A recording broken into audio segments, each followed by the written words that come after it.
আসসালামু আলাইকুম রহমতুল্লাহ। কেমন আছো তোমরা? আশা করি অনেক ভালো আছো। আমিও মন আল্লাহ পাকের রহমতে অনেক ভালো আছি, আলহামদুলিল্লাহ। তো আজকে আমি তোমাদের মাঝে হাজির হয়ে গেলাম নতুন আরেকটি ভিডিওতে। আর আজকের এই ভিডিওটা হচ্ছে তোমরা যারা ক্লাস 8-এ রয়েছে তাদের জন্য গ্রামার ক্লাস নিয়ে আসলাম বার্ষিক পরীক্ষার জন্য, রাইট ফর্ম অফ ভার্বস। ওকে, তো সামনে তোমাদের বার্ষিক পরীক্ষা। তো বার্ষিক পরীক্ষার প্রস্তুতির জন্য আজকে আমি তোমাদেরকে রাইট ফর্ম অফ ভার্বস মাত্র 5টা টেকনিকে তুমি কিভাবে রাইট ফর্ম ভার্ব পরীক্ষা 100% তুমি রাইট ফর্ম ভার্বস অ্যান্সার করে আসতে পারবে সেটা নিয়ে হাজির হলাম। তো অবশ্যই ভিডিওটি শুরু থেকে শেষ পর্যন্ত কন্টিনিউ করো। যারা আমার চ্যানেলটা এখনও সাবস্ক্রাইব করো নাই তারা দ্রুত সাবস্ক্রাইব করে দাও, আর যারা করেছো তাদেরকে অসংখ্য ধন্যবাদ। তো এখানে একটি স্যাম্পল কোশ্চেন দেওয়া আছে, এই স্যাম্পল কোশ্চেনটা আমরা একটু পরে সমাধান করব। হ্যাঁ, আগে তোমাদেরকে টেকনিকগুলো বলে দিই যে মাত্র 5টা টেকনিকে তুমি কিভাবে রাইট ফর্ম ভার্বস পারবা। তো রাইট ফর্ম ভার্বস মানে হচ্ছে ভার্বের সঠিক ব্যবহার। রাইট ফর্ম ভার্বস হচ্ছে 5টি, সেগুলো হচ্ছে ভার্ব 1, ভার্ব 2, ভার্ব 3, ভার্ব 4 এবং verb 5। Verb 1, verb 2, verb 3, verb 4, verb 5। তো দেখো ভার্ব 1 মানে কি? ভার্ব 1 মানে ভার্বের প্রেজেন্ট ফর্ম। ভার্ব 2 মানে হচ্ছে ভার্বের পাস্ট ফর্ম। ভার্ব 3 মানে কি? ভার্বের পাস্ট পার্টিসিপল ফর্ম। এই এতটুকু আলোচনা প্রত্যেকটা বইয়ের মধ্যে, বই থেকে তোমরা জানো, কিন্তু তোমরা অনেকে হয়তো জানো না যে ভার্ব 4 কি আর ভার্ব 5 কি। এই দুটাও তোমাদের বুঝতে হবে। যেমন ভার্ব 1 তোমার যদি হয় ডু, তাহলে ভার্ব 2 হবে কি? ডিড। ভার্ব 3 হবে কি? ডান।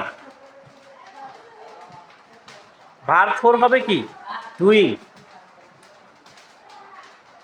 আর ভার্ব 5 হবে কি? To do. তো দেখো রাইট ফর্ম অফ ভার্বসে এই 5টা ফর্মের বাইরে কোনো কিছু দেওয়া হয় না। হয় তোমাকে শূন্যস্থানে ভার্ব 1 বসাইতে হবে, নাহলে ভার্ব 2 বসাইতে হবে, নাহলে ভার্ব 3 বসাইতে হবে, নাহলে ভার্ব 4 বসাইতে হবে, নাহলে ভার্ব 5 বসাইতে হবে।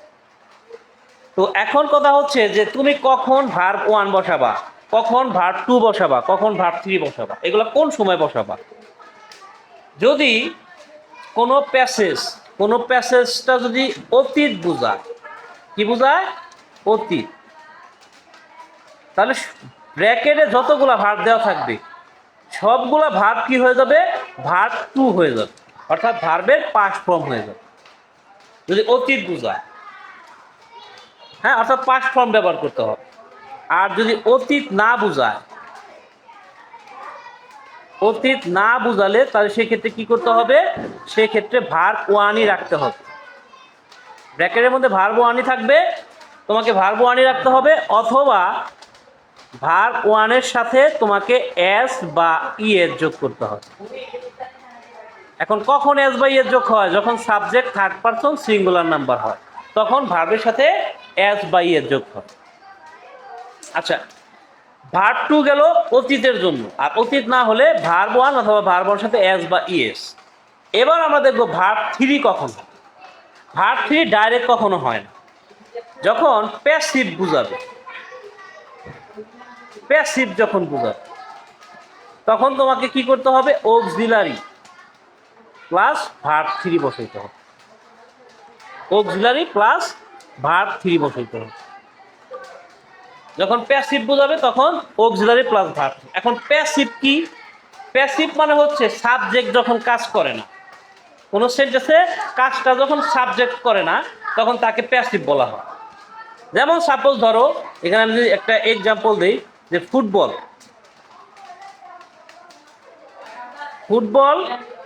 Dash play, football dash play all over the world, all over the world. এখন ফুটবল একটা খেলার নাম, এটা আমরা প্রত্যেকেই জানি যে ফুটবল একটা খেলার নাম। আচ্ছা, এই ফুটবল খেলাটা ফুটবল কি নিজেই খেলে?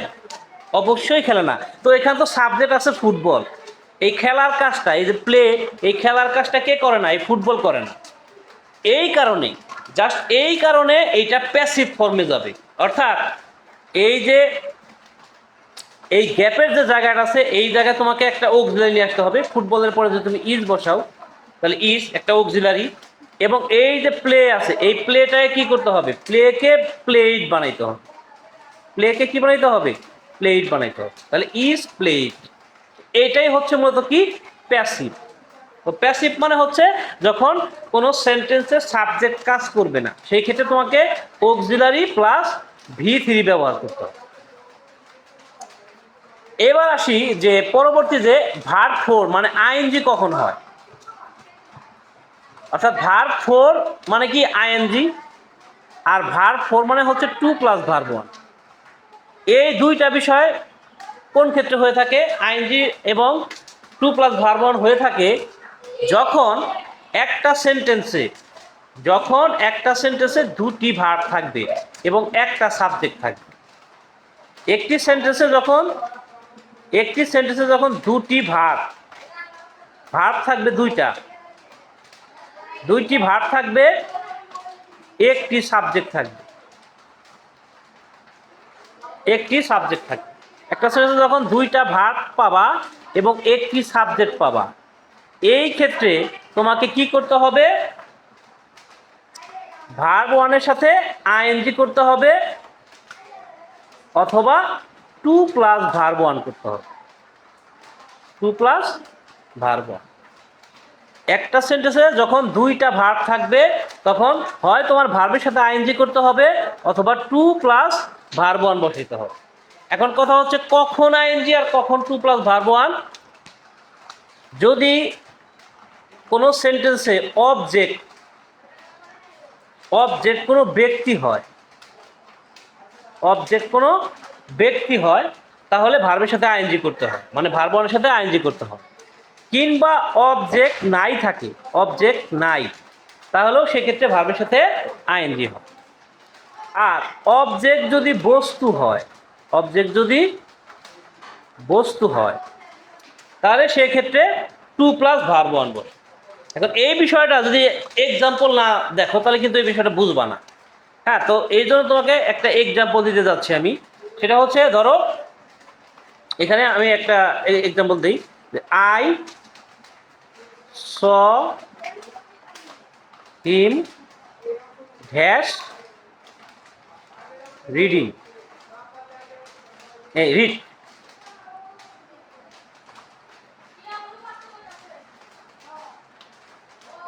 I saw him dash read.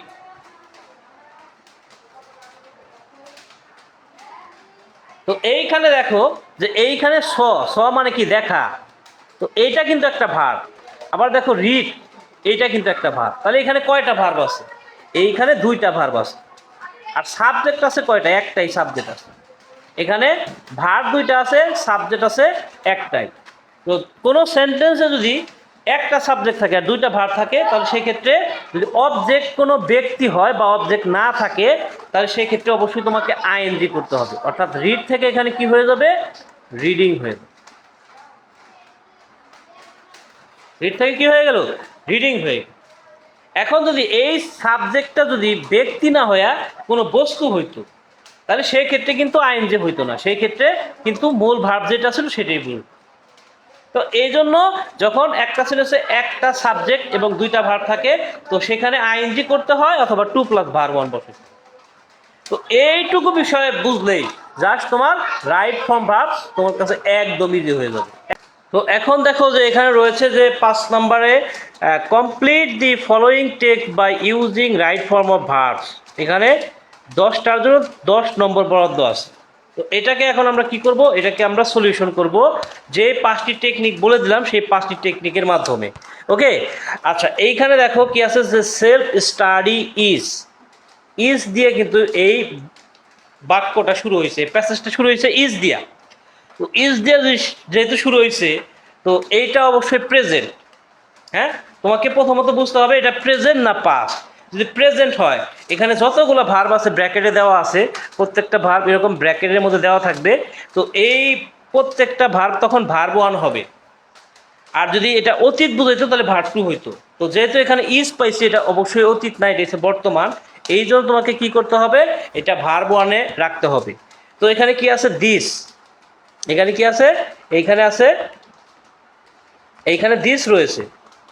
হ্যাঁ, তো এইখানে কি আছে, দিস আছে, তো এখানে অ্যালাউই রাখতে হবে। তবে এখানে যেহেতু this subject third person singular number, যখন subject third person singular number হবে তখন ভার্বের সাথে তোমাকে অবশ্যই অ্যাড যোগ করতে হবে, অর্থাৎ অ্যালাউস, এখানে কি হবে, অ্যালাউস হয়ে যাবে। আচ্ছা, পরেরটা subject third person plural number, তো এখানে এই জন্য লার্নই থাকবে। আচ্ছা, তারপরে এখানে বি আছে, এই বি মানে কি, এম ইজ আর, তো এই জায়গায় তোমাকে কি ব্যবহার করতে হবে, এই জায়গায় তোমাকে ইজ ব্যবহার করতে হবে, ইজ। আচ্ছা, এরপরে পরবর্তীতে কি আছে, দে আছে, থার্ড পারসন প্লুরাল নাম্বার, তো এখানে যে ভার্ব আছে সেই ভার্বটাই তোমাকে ব্যবহার করতে হবে। আচ্ছা, তারপরে কি আছে, দি রিসোর্সেস, রিসোর্স মানে সম্পদ। সম্পদ কি নিজের কাছে যে করতে পারে, অবশ্যই পারে না, তো তার জন্য প্যাসিভ করতে হবে। প্যাসিভ মানে কি, প্যাসিভ মানে অক্সিলারি প্লাস ভার্ব থ্রি। তো এখানে টু যেহেতু আছে, তো এখানে টু বি, আর এখানে যে কমপ্লিমেন্ট, এই কমপ্লিমেন্টকে ভার্ব থ্রি করবা। কমপ্লিমেন্টকে ভার্ব থ্রি করলে কি হবে, এই আইএনজি উঠায় দিবা, আইএনজি উঠায় দিয়ে এর সাথে তোমাকে কি করতে হবে, ইডি যোগ করে দিতে হবে, ইডি যোগ করে দেবো, তাহলে কমপ্লিমেন্টেড হয়ে গেল। ঠিক আছে, ওকে। আচ্ছা, এরপরে দেখো পরবর্তীতে কি ভার্বটা আছে, can, modal verb can, model ভার্বের পরে অবশ্যই ভার্বের বেস ফর্ম হয়, অর্থাৎ ভার্ব যেটা ব্র্যাকেটে দেওয়া থাকবে সেটাই হয়, অর্থাৎ ইনকর্পোরেট আছে, এটা ইনকর্পোরেটই হবে। এরপরে পরবর্তীতে টু রয়েছে, টু এর পরে ভার্ব ওয়ান হয়, তাহলে এন রোল আছে, তো এন রোলই তোমাকে ব্যবহার করতে হবে। আচ্ছা, এরপরে কি আছে, এরপরে আছে সেলফ স্টাডি হেল্পস বিল্ডিং। আচ্ছা, এখানে দেখো হেল্পস রয়েছে, এখানে কি রয়েছে, হেল্পস, আবার রয়েছে বিল্ডিং। তো দেখো এখানে হেল্পও কিন্তু একটি ভার্ব, আবার বিল্ডিংও একটি ভার্ব, তাহলে এখানে কয়টা ভার্ব আছে, দুইটা ভার্ব আছে। এরকম কোনো সেন্টেন্সে যদি অবজেক্ট হয় ব্যক্তি অথবা অবজেক্ট না থাকে, এখানে হেল্পসের পরে কোনো কিন্তু অবজেক্ট নাই, হেল্পসের পরে কি কোনো অবজেক্ট নাই, দেখো। তো অবজেক্ট না থাকার কারণে এটাকে অবশ্যই আইএনজি করতে হবে, তো এখানে আইএনজি দেওয়া আছে, এটাই হবে এটার অ্যান্সার। আর যদি দেখো যে কোনো সেন্টেন্সে গ্যাপের পরে ভার্ব আছে, শুরুতে গ্যাপের পরে ভার্ব আছে, তখন ওই ভার্বটাকে অবশ্যই কী করে দেবা, আইএনজি করে দেবা। ম্যানেজ থেকে হবে কি, ম্যানেজিং, ম্যানেজটাকে কি করতে হবে, ম্যানেজিং। ওকে, ম্যানেজ থেকে কি হলো, ম্যানেজিং হলো। আচ্ছা, এরপরে কি আছে, স্টুডেন্টস আর অ্যালাউ, স্টুডেন্টসকে অ্যালাউ করা হয়, তো অ্যালাউ কি আসলে স্টুডেন্টসরা করে না কর্তৃপক্ষ করে বা টিচাররা করে, অবশ্যই কর্তৃপক্ষ করে। তো এই কাজটা কিন্তু স্টুডেন্টসরা করতে পারতেছে না বা স্টুডেন্টসরা করে না, এটা অন্য কেউ করে, হয় টিচার করে বা কর্তৃপক্ষ করে। হ্যাঁ, টিচারদের কথা আছে, তো টিচাররা অ্যালাউ করে। তো এই কাজটা আসলে স্টুডেন্টসরা করে না, এটা টিচার্স করছে, এই অ্যালাউয়ের বিষয়টা টিচার্স করছে, অর্থাৎ শিক্ষকগণ করছে।